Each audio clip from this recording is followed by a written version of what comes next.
बटेंगे तो कटेंगे। इसलिए मैं कहता हूं, एक है तो सेफ है।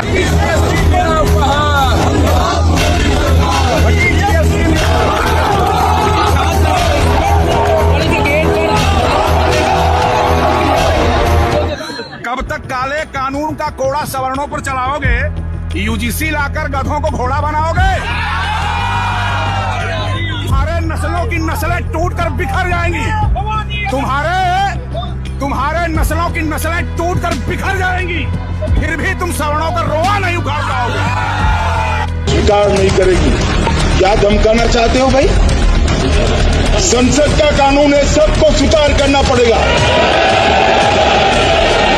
स्वीकार नहीं करेंगे मतलब क्या है? कैसे बोल सकते हैं कोई?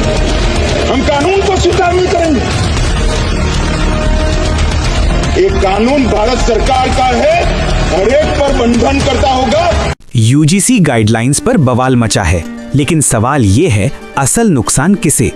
यूजीसी यानी यूनिवर्सिटी ग्रांट्स कमीशन देश की यूनिवर्सिटी और कॉलेजों में नियुक्ति, प्रमोशन और शैक्षणिक योग्यता के नियम तय करता है।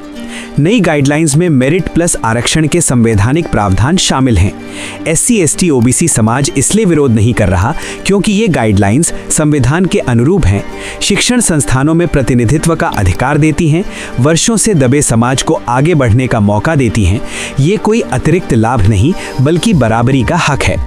कुछ सवर्ण संगठन विरोध इसलिए कर रहे हैं क्योंकि वर्षों से चला आ रहा जातिगत भेदभाव नहीं कर पाएंगे। बिना प्रतिस्पर्धा मिली विश्वविद्यालय पढ़ रहे एससी, एसटी, ओबीसी के छात्रों को उत्पीड़न एवं भेदभाव करने वाले के ऊपर सख्त से सख्त कार्रवाई की जाएगी। बराबरी अब विशेषाधिकार को चुनौती दे रही है और इसीलिए ये विरोध चल रहा है।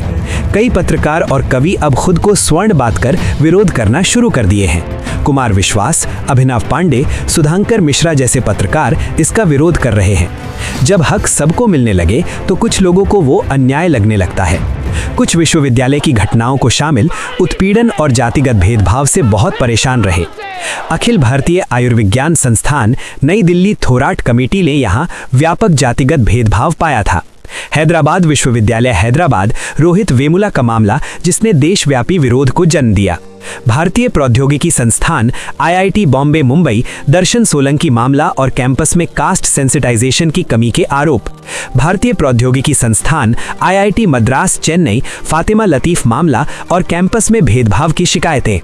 BYL नायर चैरिटेबल अस्पताल मुंबई डॉक्टर पायल तड़वी का मामला, पीजी मेडिकल छात्रा। बनारस हिंदू विश्वविद्यालय वाराणसी प्रवेश और शोध के दौरान भेदभाव के आरोप। वर्धमान महावीर मेडिकल कॉलेज नई दिल्ली एससी, एसटी छात्रों को जानबूझकर फेल करने के गंभीर आरोप। दिल्ली विश्वविद्यालय नई दिल्ली प्रोफेसरों और छात्रों द्वारा प्रवेश और नियुक्तियों में भेदभाव की शिकायतें। आईआईटी खड़गपुर पश्चिम बंगाल फैजान अहमद मामला, संस्थान में मानसिक दबाव और उत्पीड़न के आरोप। आर्टिकल 14 इक्वालिटी बिफोर लॉ, राज्य सभी व्यक्तियों को कानून के समक्ष समानता प्रदान करेगा। संविधान कहता है समानता, न्याय और प्रतिनिधित्व। जो समाज ऐतिहासिक रूप से पिछड़ा रहा उसे आगे लाने के लिए विशेष प्रावधान अनुच्छेद 14 के दायरे में पूरी तरह वैध है।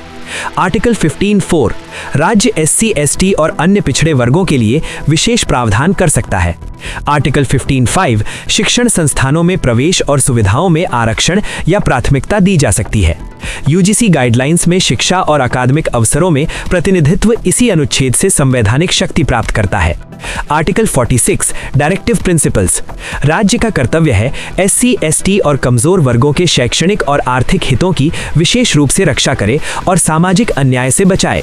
यूजीसी गाइडलाइंस आर्टिकल 46 को व्यवहार में लागू करने का माध्यम है। यूजीसी गाइडलाइंस इसी दिशा में एक कदम है।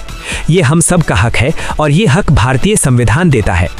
सवाल ये नहीं कि विरोध कौन कर रहा है, सवाल ये है सच किसके साथ है। जय संविधान, जय भीम। अरे हम संविधान के पुजारी हैं, हम बाबा साहब के पुजारी हैं, हम संविधान खत्म करने की जो सोचने वाले हैं, जिन्होंने आपातकाल लगाया है, जिन्होंने इस देश की जनता के साथ विश्वासघात करने का काम किया है, वह संविधान के दुश्मन है। हम संविधान के पुजारी पार्टी के लोग